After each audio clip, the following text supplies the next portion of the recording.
guardians, relatives, friends, and the class of 2023.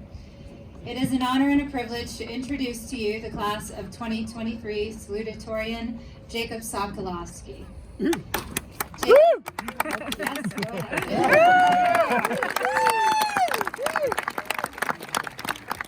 Jacob has blazed an impressive academic trail here at Boiling Springs High School by maintaining a weighted GPA of 108.15%. But more importantly, will leave a lasting impact and contribution to our school and our community.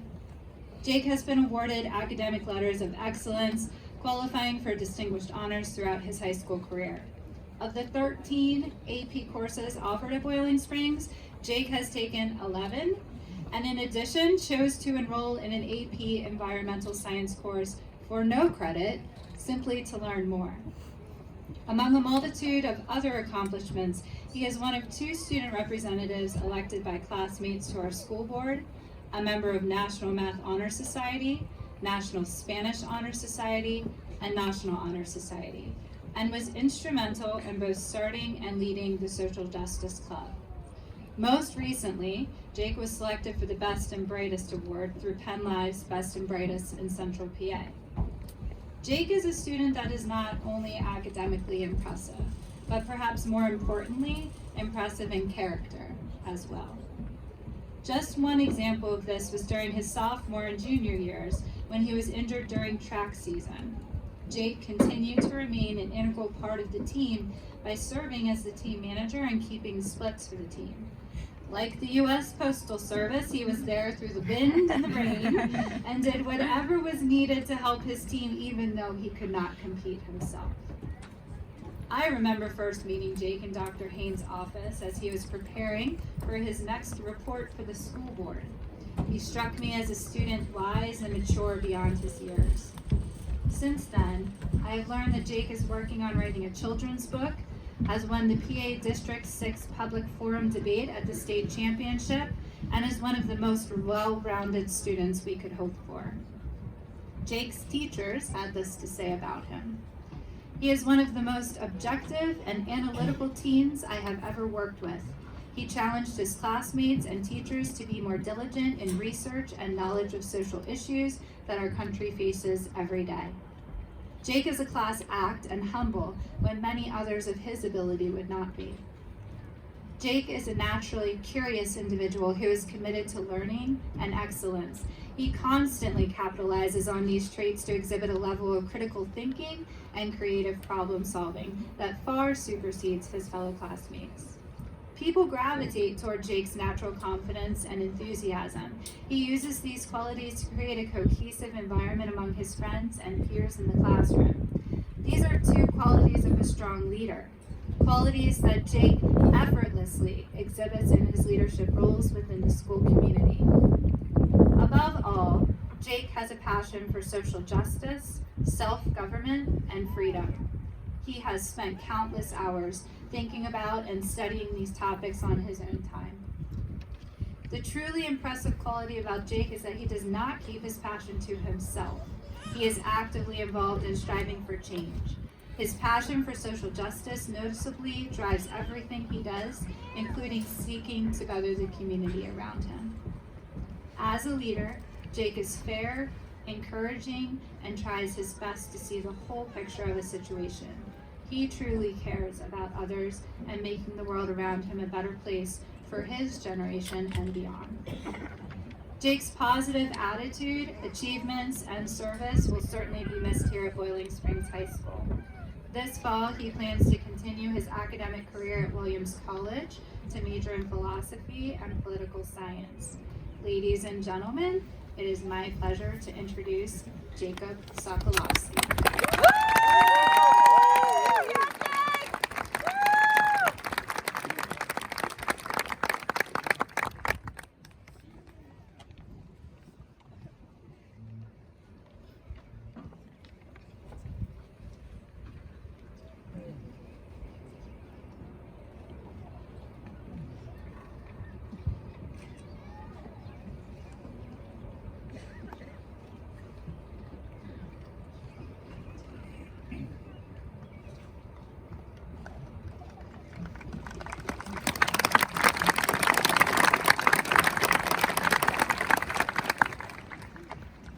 Good evening, Bubblers.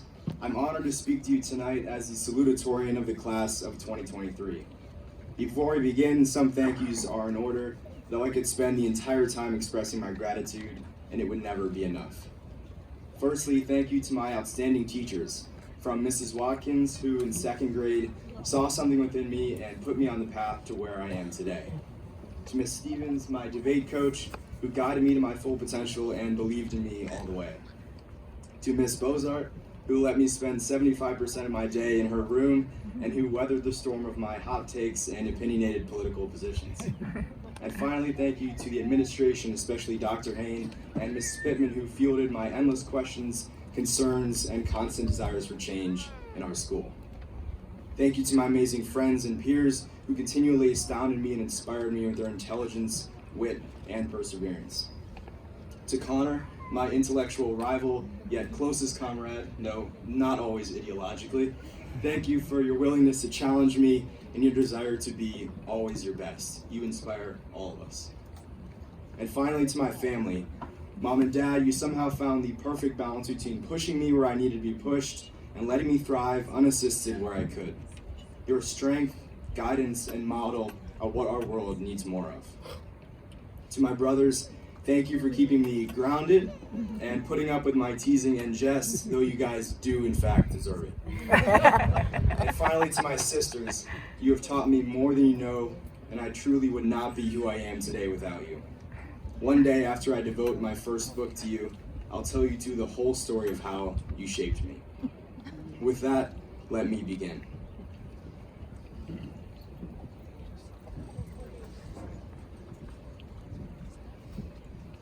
I'm a debater, so my intellectual specialty is provocation and deconstruction, as exemplified in the title of this speech. You may recognize the words triumph and tribulation paired together. It's commonly used to laud the pursuit of triumph amidst tribulation, especially in Christian religious contexts, but also in political and personal struggle as well.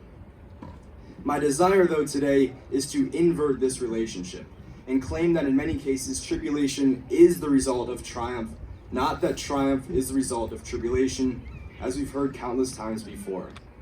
This title, of course, functions purposely to provoke you, but in that ambiguity of straying from the beaten path of cliches, especially as juxtaposed against the success even inherent in this speech, I hope we can collectively embark on a new path forward. This speech, for me, is threatening, and I assume it may be for many as well, because it profoundly contradicts the ideas that our culture, economic system, political ideas, and social constructions envelop within us. In questioning the meritocracy and the desirability of its outcomes, we question whether the goals we set for ourselves are even the right goals at all. I'll attempt to convince you of this today so that we can effectively step into the rest of our lives with the best possible posture. The illusion of success and triumph, as it's commonly defined, is not only that it can be attained, but more importantly, that it even should be attained or desired at all. With this in mind, I'll begin our deconstruction with the story of how this mindset played out in my own life over the years. In the second semester of my freshman year, I realized that high school was in fact the real deal. This was when, for many of us, we realized that we could no longer do well without studying or preparing. Instead, we had to take our futures into our own hands. One day, while sitting in my room studying, I ripped out a little corner of a piece of a notebook paper and wrote these words to plaster on my wall. Quote, "To be in the top 1%, you need to be willing to do what the other 99% are not." The cockiness and hubris is, of course, humbling to look back upon. And for any astute listeners out there, yes, I understand that by being second in a class of less than 200 people, I am not in fact within the top 1% in that regard. This quote, though, defined my life for a period of time. Life became only a toxic game to be optimized and not a gift to receive, as a brilliant friend of mine once said. Many in this crowd of graduates may recognize similar themes in their own lives or on social media, an environment plagued by these type of corrosive and hurtful motivational speaker ideas that sound fantastic and inspiring on paper, but in practice are ultimately destructive. Again, only a game to win and not a gift to receive. This next story will illustrate why this always fails. Over that following year, my life became about optimization through physical pursuits. I began a maniacal training campaign with a goal of completing 1,750 pull-ups in an 18-hour time period. I did more than 13,000 pull-ups in preparation for the day I was to complete this goal, January 1st, 2021. The day before I was to conquer this mountain, I hopped up onto the pull-up bar to complete an easy set of 15 pull-ups, and pop, my lat completely gave out. I felt searing pain all the way down my back, like someone had slipped a hot, long knife under my armpit and dragged it all the way down to my hip, altogether slicing through my goals and my hopes for conquering this challenge. But I was relieved.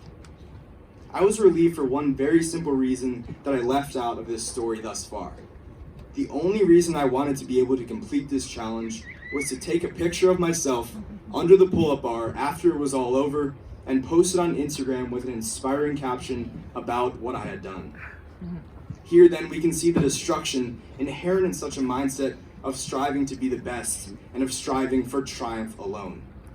I failed to listen to my body and to give myself the rest that I needed, and I paid the price. To this day, I still struggle with pull-ups because of the physical damage that this did. This pain, though, is inevitable in this mindset of being in only the top 1%. This orientation in life must necessarily lead to a requisite level of pain, for we cannot deny the life-affirming aspects of ourselves in favor of only a soul-crushing desire for success without significant ramifications. I still have that quote about the 1% up on my wall today, directly in front of my desk in my room, but now it functions to keep me on the path away from that mindset. Yet I also added a quote from the great philosopher Marcus Aurelius that we can use to juxtapose it. Quote, "No longer talk at all about the kind of man that a good man ought to be, but be such. No longer talk at all about the kind of man that a good man ought to be, but be such." The juxtaposition between the mindset of the 1% and the mindset of this Aurelia quote is in the subtext for all my history people, or in the underlying theme behind this quote. Aurelius is imploring us to remain practical and grounded. We can talk all we want about being the good man, but we miss the trees for the forest, to flip the old saying, if our goal is only the success of achieving only a good man, of achieving only a singular triumph. In our lives, following our personal development, we mature through various fixations, as I experienced in the aforementioned stories. But those fixations and experiences do not only have to be negative. We can take what we learned from those times, discard what harmed us, build onto it, and live into something better in the future. We can take the work ethic we learned in the hyper-success-oriented mindset and carry that with us, but let us discard what harms us. We can have a goal in the future, but let our goal not become so narrow that temporarily falling off the path in the throes of life means we have failed entirely. This is the mindset that I want us to live in, graduates. Let us cast off our desire for optimization, perfection, and success in favor of a mindset of gift, of understanding that we, the products of our society, environment, and worlds, have been given so much in our lives. As we have realized today, a mindset of success and of triumph is completely illusory. It completely fades under the realities of our world because of this simple reason. When we live in the mindset of triumph, the path before us is like we're walking on a razor-thin edge of a cliff with only a tiny bullseye off in the distance, making even a tiny alteration off our path an existential threat. Any wind or small change knocks us down into the chasm below, off that razor-thin cliff. We should choose a goal, if we must choose a goal, of a grand, nebulous cloud in the distance, something we might strive towards on a wide open road. And falling off our path, then, we need not lose everything. We can merely get back up, dust ourselves off, and continue down the wide road. When everything is telling you different, graduates, when our academic system gives us academic success as our only true option, when our economy gives us financial success as our only true goal to strive towards, and when our ideas about life give us only one thing that we must indefinitely strive towards as our bullseye, I beg us to reject that narrow framing of walking along the side of a cliff in favor of a mindset that allows us to accept all that we have been given in our stride forwards. Graduates, I do also understand the irony in my speech title given the great success you have all achieved here today. This triumph is certainly not a tribulation, and I applaud you to the utmost degree for all you have done to reach this point today. My goal is to simply put our view of success into question as we transition into the rest of our lives. If we step out of this arena today into our wide open lives with only the vision of a tiny bullseye off in the distance, something that, if we fail to reach it, would mean our demise, we are missing the greatness of what we can receive from this life. I urge you, and in doing so urge myself, to live into tomorrow with a different mindset about what our success and what our lives might look like so that we can truly be the best people that we can be. The forces attempting to silo us into uniform paths and directions are strong, but I have faith that our strength to orient ourselves in our own uniqueness is stronger. You possess the skills and the knowledge to do it, and now it's your turn. Thank you.